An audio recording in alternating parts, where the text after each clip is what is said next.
Svetovú verejnosť šokovala správa o atentáte na konzervatívneho aktivistu Charlieho Kirka v americkom Utahu. Vrah strieľal z pušky z nedalekej strechy budovy a zasiahol 31-ročného Kirka priamo do krku. Ten na následky zranení o 2 hodiny skonal v nemocnici. Zbraň polícia našla v nedalekom lese. Na nevystrelených nábojniciach mal vyrité transgenderové a antifašistické heslá. Skutok mal politický motív. Útočník bol zrejme príslušníkom progresívnych ultralavicových skupín.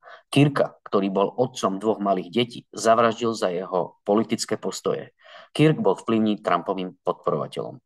Atentátu čelil aj samotný americký prezident Donald Trump počas predvolebnej kampane 13. júla 2024 v Pensylvánii. Mal neskutočné šťastie a projektil mu poranil len jeho pravé ucho.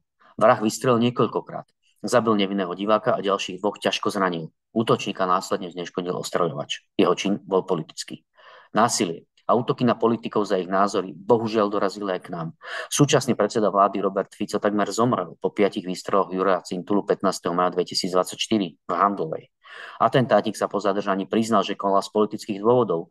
Nepáčili sa mu niektoré rozhodnutia Ficovej vlády.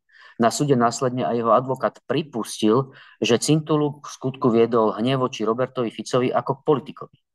Aj v Čechách sa nedávno odohral útok na predpokladaného víťaza parlamentných volieb Andreja Babiša. Nahnevaný dôchodca ho počas diskusie s občanmi 1. septembra v obci Dobrá v Moravskoslezskom kraji udrel barlou do hlavy.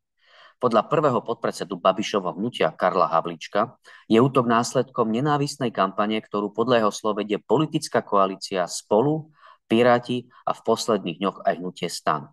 Útočníkovi prekážali údajné klamstvá politika Babiša. Politika sa teda evidentne stáva kolbišťom, do ktorého presakuje násilie najhrubšieho zrna. Útočníci sa vedome pripravujú na agresiu, ktorá sa končí smrťou. A nedieje sa to len v ďalekej Amerike, kde si zbraň môže kúpiť hocikto, alebo v nedemokratických krajinách sveta, ale aj u nás v civilizovanej Európe a na Slovensku. Je to memento. Spoločenský systém sa mení. Atmosféra hustne. A niekto sa neštíti použiť tie najodpornejšie zbranie len preto, že s niekým názorovo nesúhlasí. A koho stúpenci boli vlastne spomínané atentátnici?